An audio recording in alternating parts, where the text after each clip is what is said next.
కన్నడ రాజకీయాలు గంట గంటకు వేగంగా మారిపోతున్నాయి. క్షణ క్షణం ఉత్కంఠకు గురిచేస్తున్నాయి. సుప్రీంకోర్టు బల పరీక్షను ఇవాళ నిర్వహించాలని తీర్పునివ్వడంతో పాలిటిక్స్ మరింత వేగం పుంజుకున్నాయి. ఇవాళ సాయంత్రం 4 గంటలకు యడ్యూరప్ప సర్కార్ బల పరీక్షను ఎదుర్కోబోతోంది. ఈ బల పరీక్షలో యడ్యూరప్ప నెగ్గుతాడా లేక కాంగ్రెస్ జేడీఎస్ నెగ్గుతుందా అన్న ఉత్కంఠ నెలకొంది. యావత్ దేశం మొత్తం సాయంత్రం జరిగే బల పరీక్ష వైపు చూస్తోంది. అయితే ఇరు వర్గాలు కూడా తామంటే తామే గెలుస్తామని ధీమా వ్యక్తం చేస్తున్నాయి.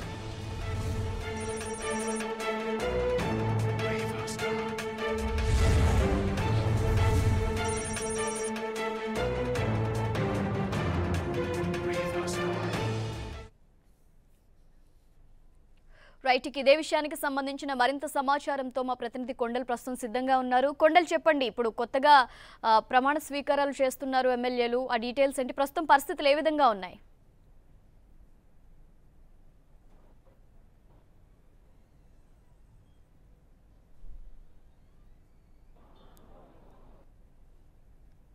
రాజకీయ విశ్లేషకులు అసలు ఏ విధంగా ఈ రోజు బీజేపీ గట్టెక్కబోతుంది అన్న దానిపైన చాలా అత్యంత ఆసక్తికరంగా ఉన్నారు. ఎందుకంటే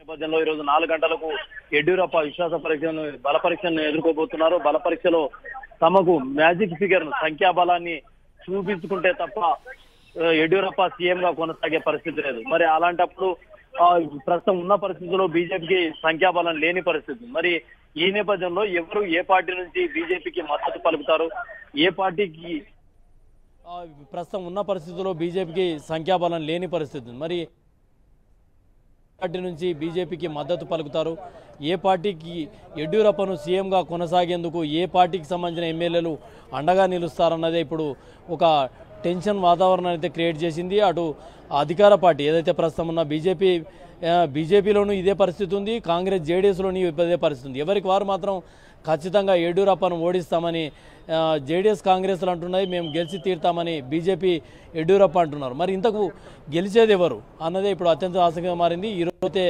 అసెంబ్లీలో మొదట మరి కాసేపట్లో 11 గంటలకు సభ్యుల చేత ప్రమాణ స్వీకారం చేస్తారు. ఆ ఎమ్మెల్యేలు ఎన్నికైన ఎమ్మెల్యేలతో ప్రమాణ స్వీకారం చేయించిన తర్వాత సభ వాయిదా పడుతుంది.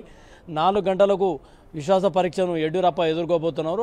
అసలు ఉన్న ట్విస్ట్ అంతా ఇప్పుడు సాయంత్రం 4 గంటలకు ఏం జరగబోతుందన్న దానిపైన ఉంది. అయితే ఇప్పటికే తెర వెనుక మంత్రాంగం ఒకవైపు కొనసాగిస్తున్నారు. బీజేపీ తనకు మద్దతు కూడగట్టుకునేందుకు అన్ని రకాల ప్రయత్నాలు చేస్తున్న పరిస్థితి ఉంది. ఇప్పటికే గాలి జనార్దన్ రెడ్డి వాళ్ళు రంగంలోకి దిగారు. ఎవరెవరికి ఎంత ఆఫర్ అడగడమే పాపం అన్నట్టుగా పరిస్థితి ఉంది. ఎందుకంటే నిన్న ఆడియోలో స్పష్టం చేశారు, మీరు ఎంత అడుగుతారో అడగండి, ఇవ్వడానికి మేము రెడీ, మీరేం కోరికలు తీర్చడం మేము రెడీ అని చెప్పి గాలి జనార్దన్ రెడ్డి ఒక కాంగ్రెస్ ఎమ్మెల్యేతో మాట్లాడిన సంభాషణ మనం చూసాం. అంటే ఇది వెలువడింది ఒకటే, కానీ దీనికంటే ఒక 10 రెట్టింపు 10 ఇంతల ఎక్కువ కోరికలు తీర్చేందుకు కూడా బీజేపీ సిద్ధంగా ఉందన్న ఒక ప్రచారం సాగుతుంది. ఈ నేపథ్యంలో అసలు ఎమ్మెల్యేలు ఎంతవరకు అటువైపు ప్రలోభాలకు గురవుతారన్నది కూడా ఇప్పుడు చర్చనీయాంశంగా మారింది. మొత్తానికైతే కాంగ్రెస్ జేడీఎస్లు చాలా ధీమాతో ఉన్నారు. ఎమ్మెల్యేలు అందరూ మాతోనే ఉన్నారు, మాకు ఎలాంటి ఇబ్బంది లేదు, సంఖ్యాబలంగా 111 మాత్రం మ్యాజిక్ ఫిగర్ ఉంటే సరిపోతుంది. మా దగ్గర ప్రస్తుతం ఉన్న పరిస్థితుల్లో కూడా కాంగ్రెస్ నుంచి ఒక 2 ఎమ్మెల్యేలు 3 రోజుల నుంచి కొంత